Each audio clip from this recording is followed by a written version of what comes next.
The last couple days, I've done the videos on the tearing down of the statues in California.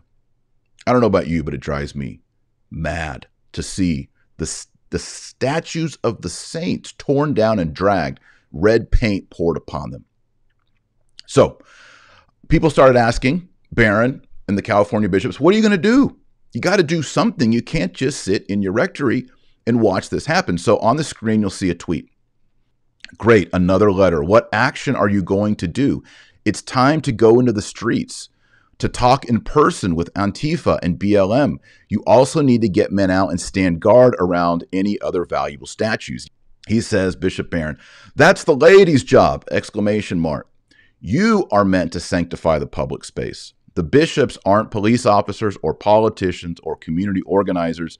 Vatican II taught that the secular arena belongs to the laity, end quote. So I said, Your Excellency, could you show me in Vatican II where it says statues of saints belong to the secular arena and that bishops should do nothing while laymen do everything to protect them? Boom, blocked. Anything we don't want to do, it's in Vatican II. And I'm just going to call out Bishop Barron here on YouTube. Barron, you're lying to me. It doesn't say it in Vatican II. I've read Vatican II. You've read Vatican II. Vatican II does not say what you are stating. And I think the reason that you blocked me, Bishop Barron, is because I called you out on it. I'm smart enough. I've read the documents just like you are. I know it's not there. And yet you're trying to trick us. So we called your bluff. And then what'd you do? Vatican II. We need leadership. We need bishops. Again, I don't want to be making this video. But we need bishops who are going to lead us and lead the charge. It's called spiritual guidance. We're not asking Bishop Barron to go out there and talk and defend a statue of Abraham Lincoln. We're talking about Catholic saints. They're attacking our faith, our church, and our Christ. That's the job of the bishops. I don't care how much you wave a magic wand over your mitre, you can't keep pulling out Vatican II as the escape clause. I already mentioned that I have a problem with his constant, enthusiastic endorsement of von Balthasar. Dare we hope that all people are saved? He says on camera, I don't know if anyone goes to hell. Barron says that on camera. You can go look it up.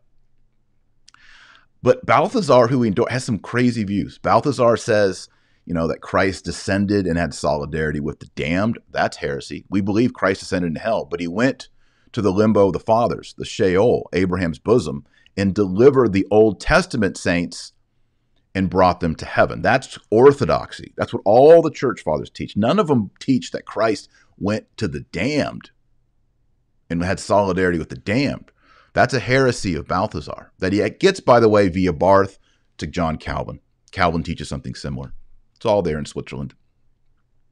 Balthasar also has funny things to say about Christology, the Trinity, that the persons of the Trinity are sort of surprising one another. It's very odd. You call out Balthasarians on this and they say, well, it's just theodrama, it's poetry. Look, you can't talk about the Trinity in these poetic terms that sound like heresy.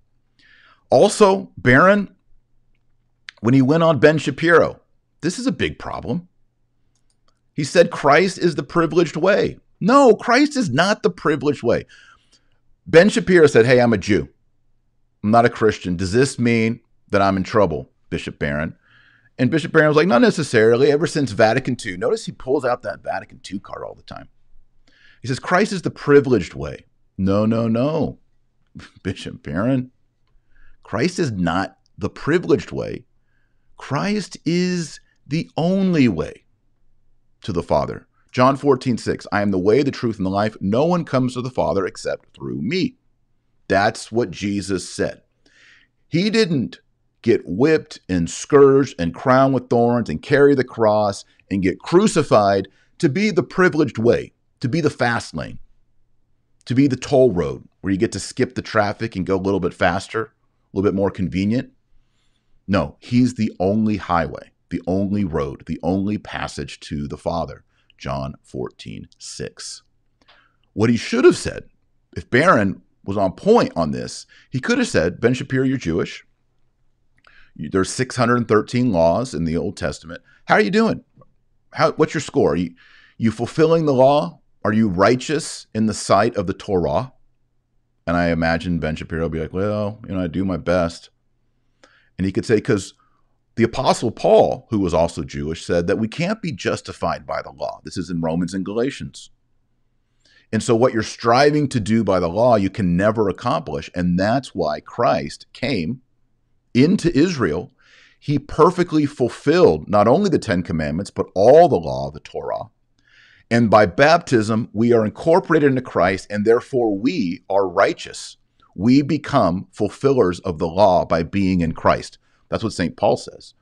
So Bishop Barron could have said, as a bishop of the Catholic Church, I invite you, Ben Shapiro, to enter into the Messiah, the Christ, and become a fulfiller of the law through Christ.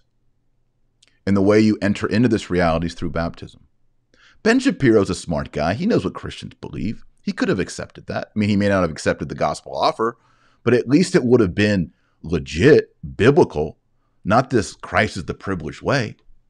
I mean, that's a disappointment right there. And then thousands, millions of people watch that show and they hear a Catholic bishop saying this. It's embarrassing. Also, Barron is a friend of James Martin. Hate to say it, but he is. They work together. They endorse him. James Martin's endorsing him right now, backing him up on this. They're all buddies.